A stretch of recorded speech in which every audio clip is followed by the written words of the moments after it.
Yahoo minasan, welcome back again with Mr. K di sini.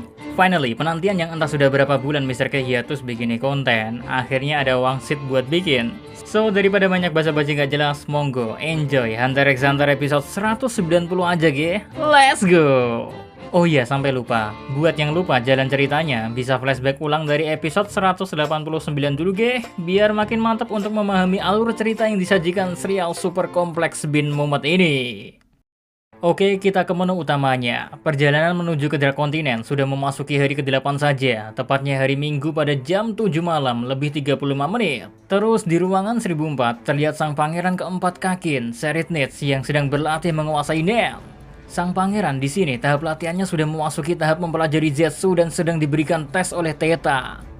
Tesnya seperti apa? Well, tesnya adalah Prince Seritnitz harus tetap mempertahankan Zetsunya sambil menutup mata dan fokus selama 60 menit. Namun, Theta akan mencoba mengganggu Prince Seritnitz dengan memberikan pertanyaan atau melakukan apapun untuk mengganggu fokus dari sang pangeran keempat ini. Well, Prince Seritnitz yang sudah mengerti dengan penjelasan tersebut akhirnya menutup mata dan mencoba fokus. Dan gangguan pertama yang dilakukan oleh Theta adalah memberi tipuan. Theta memberikan informasi bahwa ada sesuatu di bahu kirinya Prince Seritnitz. Kecoan yang dilakukan oleh Theta pun sukses membuat pangeran kehilangan konsentrasi dan membuka mata. Tapi ternyata ya, kenyataannya semua yang dilakukan oleh Theta memiliki maksud lain, yaitu Theta memiliki niat untuk membunuh Prince Seritnitz. Dan semua hal seperti mempelajari Zetsu sambil menutup mata, fokus, dan jangan menghiraukan apapun adalah akal-akalan yang dibuat oleh Theta agar Prince Seritnitz memiliki celah untuk diserang. Karena seperti yang kita tahu, para pangeran Kakin memiliki Guardian Beast yang akan menjaganya di saat bahaya. Hal ini pun berlaku pada Prince Seritnitz juga. Selama aura Nen mengalir, Nen Beast miliknya pun akan terus melindunginya. Jadi, jika Theta ingin membunuh sang pangeran keji ini ya, harus terencana secara matang. Dengan planning pertama, Prince Seritnitz harus percaya dengan perintah Theta agar dia tidak merespons suara apapun nantinya yang terdengar. Lalu Theta harus memastikan Prince Seritnitz tidak memiliki cukup kekuatan untuk memunculkan Guardian Nen Beast-nya. Maka ia harus menunggu sekitar 40 menit agar pangeran cukup kelelahan setelah menggunakan Zetsu dalam waktu yang cukup lama. Wah, gila sih, perempuan satu ini ternyata tetap pada niat awalnya yang merasa bahwa pangeran keempat negeri Kakin ini sangat berbahaya. Sehingga Theta memutuskan untuk tetap mengakhiri hidup dari Prince Seritnitz yang memiliki bakat luar biasa terkait Nen. Lanjut ke Theta yang masih mencoba membaca situasi dan mengetes respon pangeran. Di sini dia mencoba memecahkan gelas untuk mengetahui apa yang akan terjadi. Dan sesaat setelah gelasnya pecah, para penjaga yang berada di luar pintu pun masuk karena kaget dan panik mengenai apa yang terjadi di dalam. Prince Seritnitz sendiri pun sampai harus membuka matanya dan memberitahu pengawalnya bahwa yang mereka lakukan hanyalah bagian dari latihan. Nah, melihat momen ini, Theta pun sekali lagi menekankan kepada Prince Seritnitz untuk mengabaikan segala gangguan kecil yang akan terjadi ketika dalam mode Zetsu.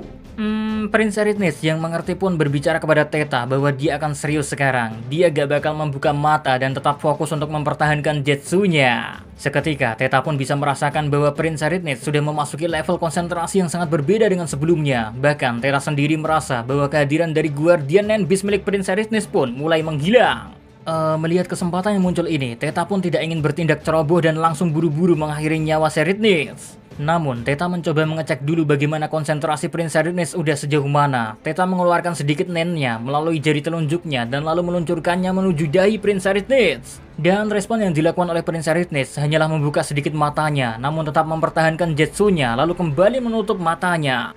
Gila sih, konsentrasi yang dilihatin oleh Prince Seritnitz ini. Setelah merasa celah yang dimiliki oleh Prince Seritnitz akhirnya muncul, Theta pun mengeluarkan pistol secara perlahan. Baru saja ngeluarin pistol, tiba-tiba terdengar suara pengumuman melalui speaker mengenai pertunjukan yang akan dilakukan oleh Melody di pesta perjamuan. Beruntung Prince Seritnitz juga tidak membuka mata ataupun terkejut mendengar pengumuman itu. Sedangkan di sisi lain, melihat respon dari Prince Seritnitz, Theta pun sempat berpikir jika saja pangeran keempat ini dengan bakat luar biasanya mau menggunakan kekuatannya demi orang lain, maka dia pasti tidak akan mencoba membunuhnya. Namun setelah sedikit ragu, Theta pun menguatkan tekadnya sambil mengangkat kedua tangan yang memegang pistol dan diar! Peluru pun melesat dan menembus kepala Prince Seritnitz. Seketika, sang pangeran keempat Kakin ini pun jatuh ke belakang dengan lubang tepat di tengah-tengah dahinya. Dan tak lama setelah itu, Theta pun terkejut karena dirinya tiba-tiba ada di tengah-tengah taman yang indah dengan kupu-kupu yang berterbangan. Well, hal itu ternyata dikarenakan oleh kekuatan seruling yang dilakukan oleh Melody yang sedang melancarkan rencananya untuk membantu Prince Kacho dan Prince Ugetsu melarikan diri. Namun karena adanya speaker di ruangan 1004 sehingga Teta pun terkena sedikit dampak dari kekuatan seruling Melody. Setelah efek dari seruling Melody hilang, Teta kembali dikejutkan dengan menghilangnya tubuh Prince Arithnitz yang seharusnya sudah mati, bahkan bercak darah yang seharusnya berada di lantai pun ikut menghilang.